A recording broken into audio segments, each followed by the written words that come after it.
Moussangomouben Abignon, que la paix soit avec vous. Que la paix soit avec tous les Africains. Avec tous les Africains camerounais qui me regardent en ce début d'après-midi.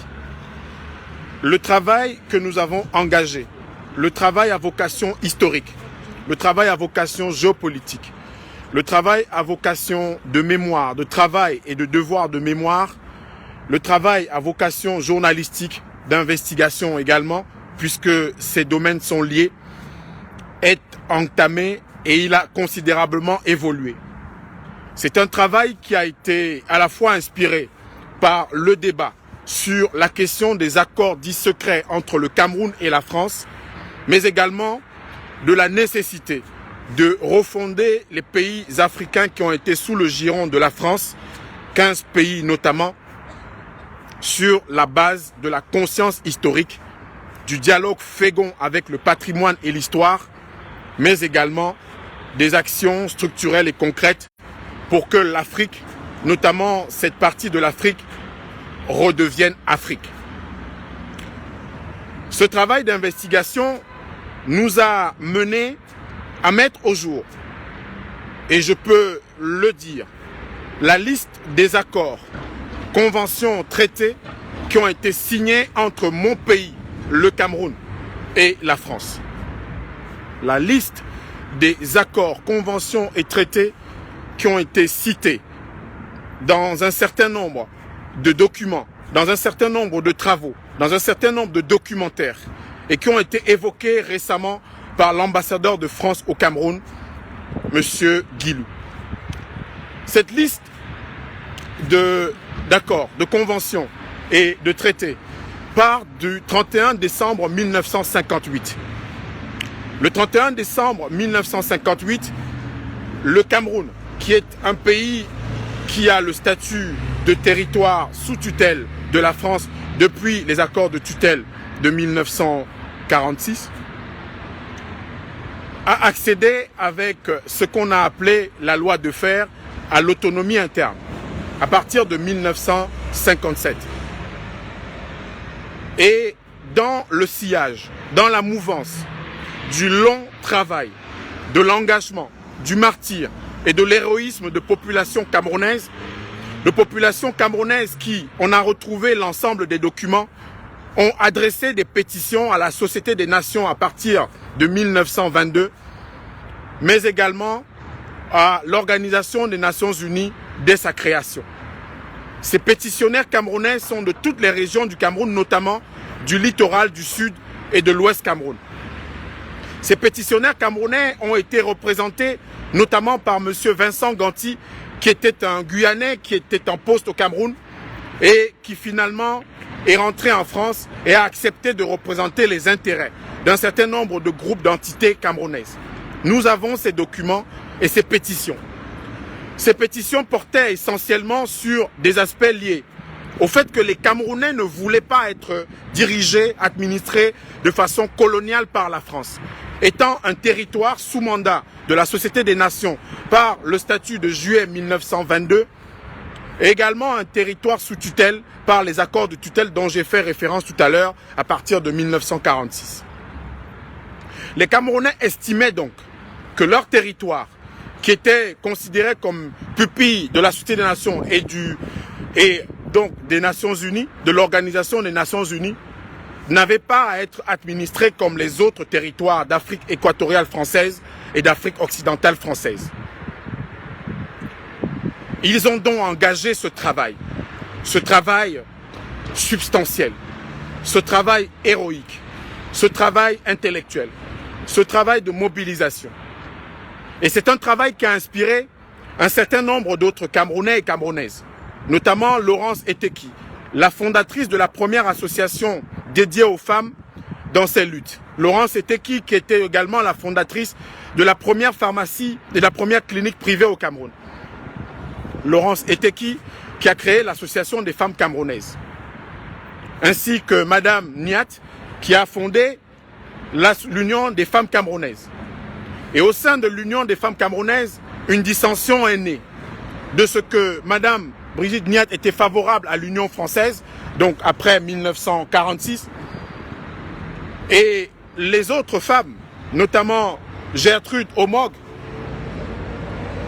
et Madame Ngom, qui était la compagne, l'épouse de M. Jacques Ngom, l'un des fondateurs de l'UPC, rejointe par Marthe Wandier, Marthe Eding Wandier, mais également par une autre femme, Irène Gapet, qui ont fini par fonder et tout au moins consolider ce qu'on a appelé l'UDFEC, qui a été aux côtés de l'Union des populations du Cameroun pour effectivement réclamer une indépendance véritable du Cameroun et une réunification de tous les enfants du pays qui avaient été séparés par les accords anglo-français de 1916 après leur victoire sur les Allemands, mais également par ces accords de 1922 fixant le statut du Cameroun et divisant le Cameroun entre une partie anglophone et une partie francophone. En 1958 donc, le 31 décembre 1958, parce que je voudrais que chacun et chacune de ceux qui m'écoutent au Cameroun, que ce soit le président de la République, les ministres, les députés ou les hommes politiques, il faudrait que nous sachions qu'aujourd'hui en France, un historien, M. Benjamin Stora, remet au président Emmanuel Macron un rapport sur l'histoire de la guerre d'Algérie, 1954-1962. Pourquoi, monsieur le président de la République du Cameroun? Pourquoi, monsieur les ministres camerounais? Pourquoi, monsieur les députés? Pourquoi, chers frères et sœurs du Cameroun, ça s'est passé? C'est parce que les Algériens, le peuple vaillant et fier d'Algérie, a dit qu'il n'était pas question que la partie française appelle les massacres, les horreurs et les crimes qui ont été menés les événements d'Alger. Grâce à la témérité des Algériens, l'expression guerre d'Algérie a été adoptée diplomatiquement, politiquement et structurellement entre les deux pays. La France est engagée à reconnaître ses crimes. La France s'est engagée à reconnaître ses exactions dans un pays africain occupé depuis 1830 avec la déportation d'Abdelkader. La France est engagée à reconnaître ses crimes. J'ai entendu parler de bouc émissaire. J'ai entendu parler de Oumniobé qui serait le produit de la France. J'ai entendu dire que la France n'est pas responsable de ce qui nous arrive. Non. Oui, la France n'est pas toute la faute. La France n'a pas la responsabilité des détournements de fonds publics qui sont opérés par nos ministres, par nos gouvernants. Ce n'est pas la France qui a détourné l'argent de la construction des stades au Cameroun. Mais la France fait partie de la faute. Oui, la France fait partie de la faute. Et on ne peut pas rejeter par perte et profit. On ne peut pas demander à des Africains, dont moi, à des Africains camerounais, on ne peut pas nous demander de nous taire.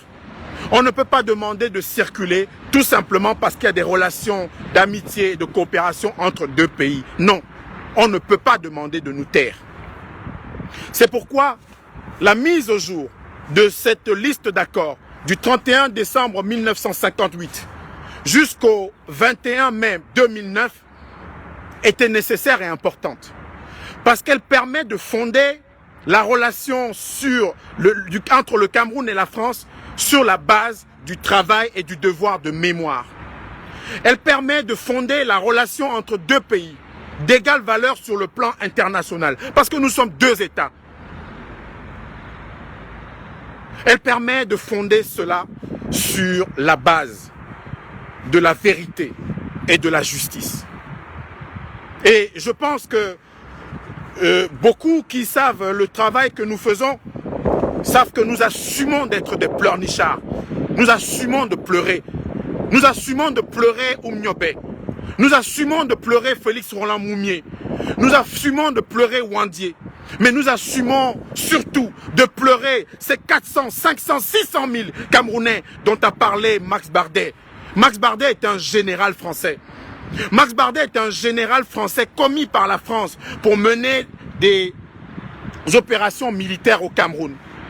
Et Max Bardet a dit, lui pilote, lui général français, qu'il a gazé, qu'il a napalmé, entre guillemets, permettez-moi ce néologisme, des populations camerounaises. Eh bien oui, je pleurerai mes ancêtres jusqu'au bout. Oui, je suis un Africain pleurnichard. Oui, je suis un Africain qui pleure parce que la France pleure ses enfants tous les jours depuis que je vis dans ce pays.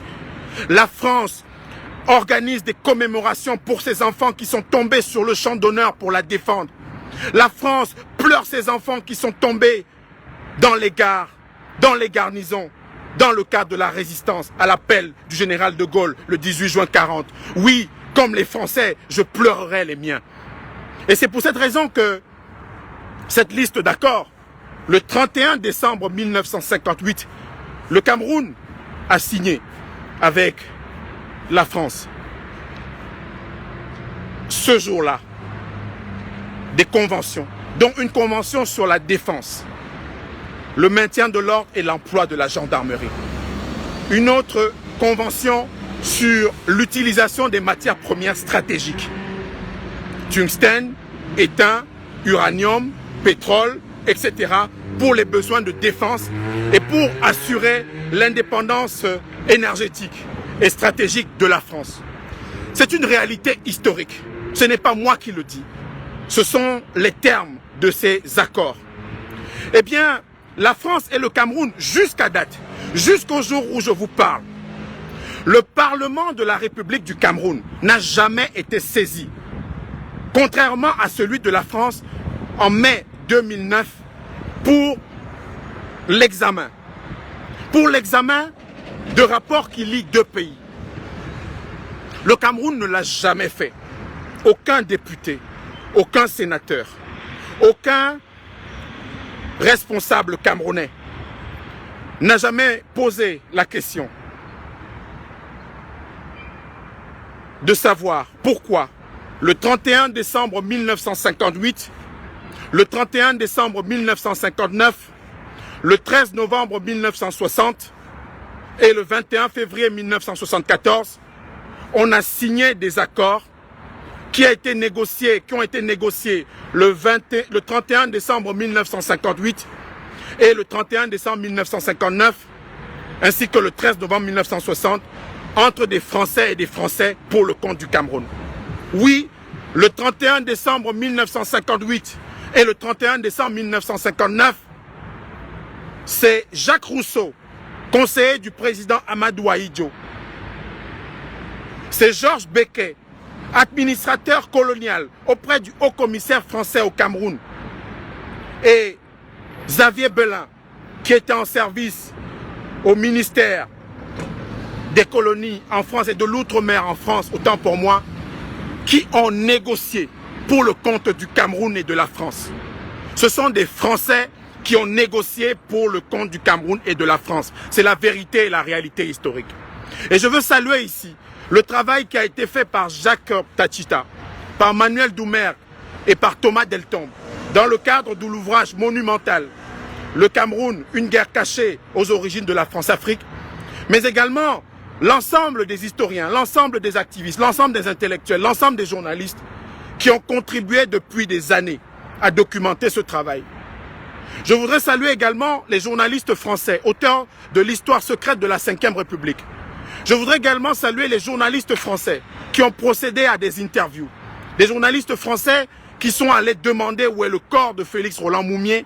Des journalistes français qui, dans le cadre du journal Le Figaro, ont fait une série en révélant les conversations entre Paul Grossin, général français, conseiller auprès du Premier ministre Michel Debré, et Michel Debré sur la question de l'assassinat de Félix Roland Moumié, qui est parti de Matignon, dont des services de Michel Debré, à l'Élysée, avec un ordre qui a été donné par l'Élysée aux documentations extérieures et de contre-espionnage pour assassiner, tuer, donc empoisonner Félix Roland Moumié, qui était le leader panafricaniste, le leader pour l'indépendance du Cameroun. Celui-là même qui, le 13 mars 60, s'est rendu à ce qu'on appelait Léopoldville, donc Kinshasa aujourd'hui, pour rencontrer un autre héros panafricain et de l'indépendance de son pays, tué malheureusement par l'Occident, notamment la CIA américaine et la Belgique, Patrice Emery Lumumba, à qui je rends un hommage éternel. Notre pays, notre génération a le devoir, ce travail historique,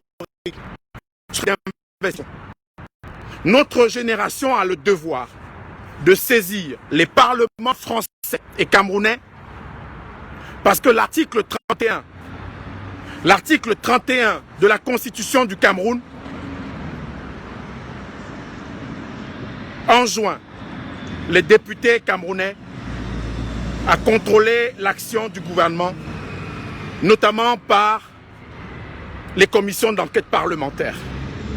Dans l'histoire du Cameroun, il y a eu très rarement des commissions d'action, les commissions d'enquête parlementaires.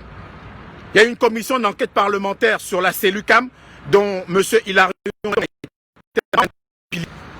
Et il y a eu une commission d'enquête sur l'affaire Mouchibou en 1999.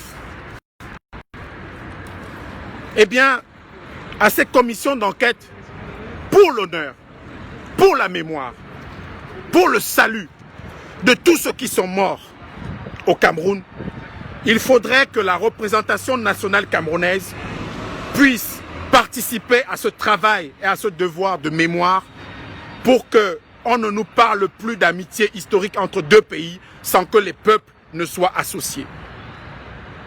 Le 31 décembre 58, par ses conventions, le 31 décembre 59, par ses accords, le 13 décembre 60, par ce traité France-Cameroun, assorti de cette annexe, et également en 1961 à 1965, des conventions sur la fiscalité et l'enseignement supérieur, avant que le 21 février 1974, il y ait effectivement des accords France-Cameroun renouvelés, après la dénonciation du président Ahidjo, qui avait commencé à prendre conscience d'un certain nombre de choses et qui a dénoncé des éléments de ce traité de 1960.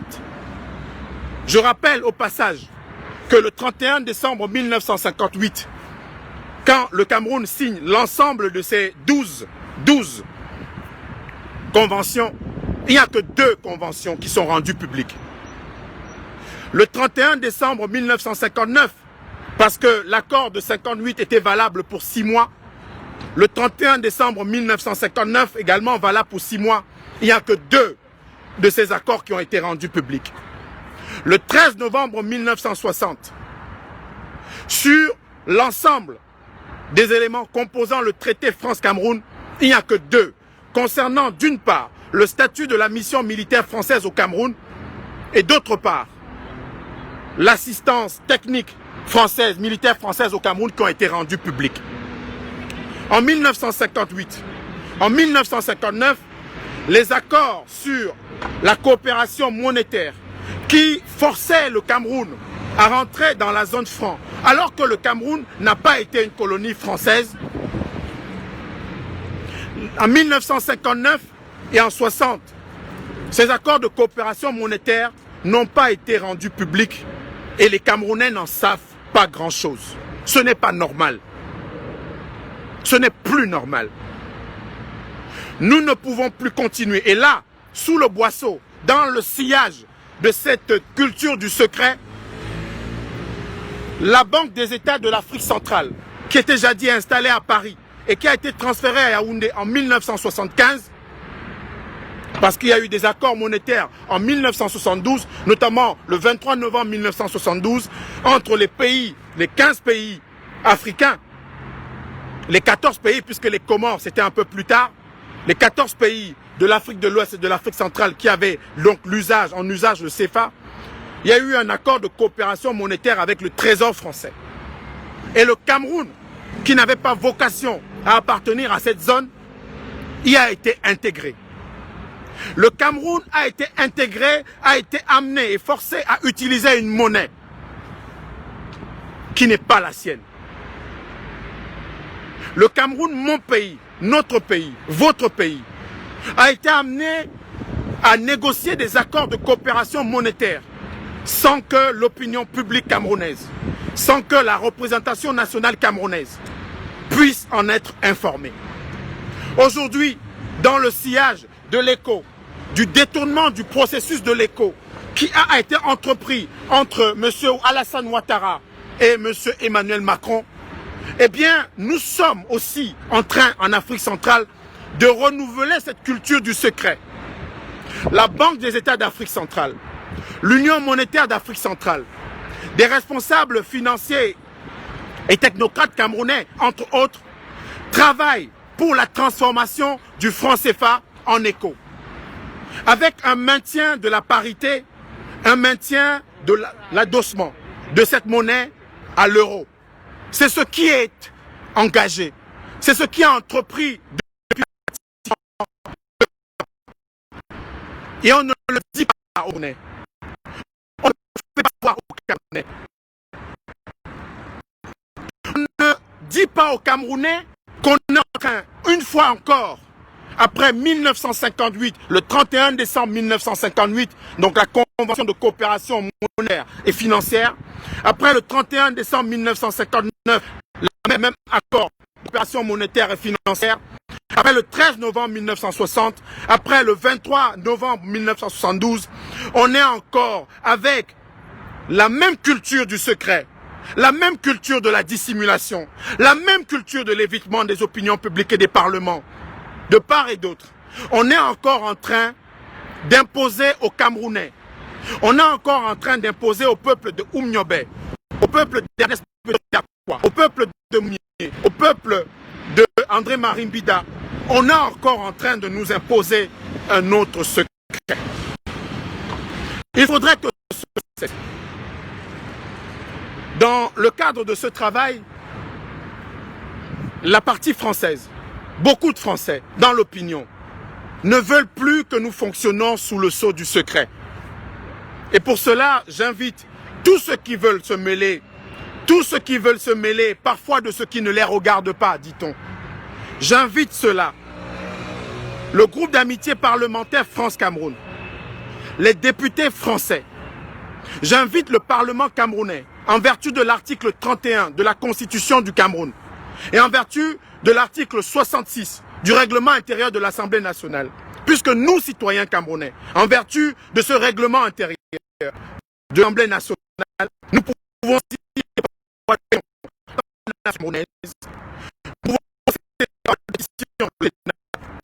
et bien, il faudrait que le travail soit engagé. Il faudrait que la partie que nous soyons plus dans la culture du secret qui met de côté et de côté les peuples. Ce travail, nous devons le faire. Ce travail, nous devons le mener. Ce travail, nous devons l'engager. Parce qu'il faut tirer des leçons de l'histoire. On ne peut pas évacuer une question aussi tragique, aussi dramatique, aussi grave, juste en disant, d'une part, que la France n'est pas responsable de tout ce qui arrive. On ne peut pas dire également que circuler, il n'y a rien à voir, il faut penser à l'avenir. Non, l'avenir se construit en parlant, en travaillant et en exerçant un devoir de mémoire. On en a besoin.